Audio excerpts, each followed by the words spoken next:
Baik, teman-teman, sekarang kita akan coba membahas menu yang lain terkait dengan pengaturan dokumen, yaitu terkait dengan cara membuat buletin atau numbering dalam penulisan di Microsoft Word dan berhubungan dengan penulisan karya ilmiah. Nah, di sini teman-teman akan coba belajar bagaimana membuat numbering dan bullet. Jadi mana itu ada di menu home, kemudian teman-teman bisa pergi ke bagian paragraf ini. Nah, ini bulletin dan ini numbering. Nah, umumnya ini buat penanda ya. Kalau numbering itu buat pointer. Contoh, buatnya itu boleh teksnya dulu, kemudian baru dipakai numbering, atau sambil jalan buat numbering itu bisa. Contoh kita buat numberingnya setelah kita buat teksnya seperti ini. Kambing, sapi, ikan. Nah, ini kita blok. Kemudian kita kasih bulletins. Kita klik dialognya atau ke jendelanya. Nah, ini akan muncul berbagai macam buletin. Contoh kita pilih satu aja ya. Nah, ini akan ada numbering seperti ini. Nah, numbering ini jarang digunakan sebetulnya di penulisan karya ilmiah formal ya. Biasanya untuk karya ilmiah, tulisan-tulisan formal itu pakainya numbering ya, bukan buletin.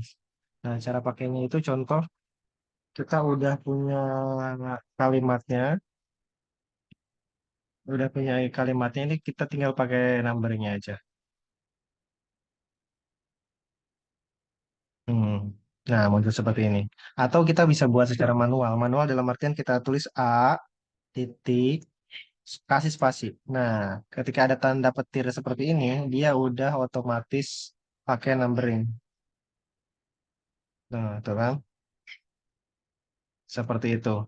Nah, dalam penulisan karya ilmiah, biasanya untuk subbab bagian pertama itu menggunakan huruf ya. Ini A, B, C. Untuk subbab kedua menggunakan angka. Jadi contoh kambing. Berarti kambing itu contoh dia jenis-jenis kambing ya. Pakai angka ya. Jenis jenis kambing.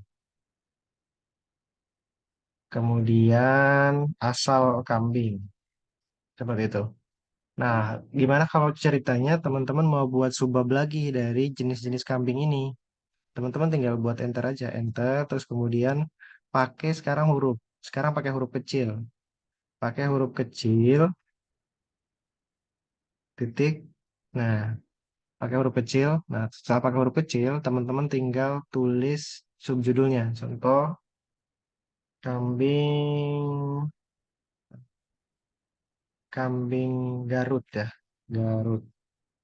Nah, kambing Garut ternyata ada subbabnya lagi. Itu dikasih satu buka kurung. Nah, contoh ini nama-nama kambing ya. Agus, pemilik kambing Garutnya Agus. Nah, setelah Agus ternyata mau pakai subbab lagi. Itu kasih tanda huruf kecil, A kecil, kemudian buka kurung, kemudian spasi. Tulis. Nah, ini seperti ini untuk urutan dalam penulisan numbering.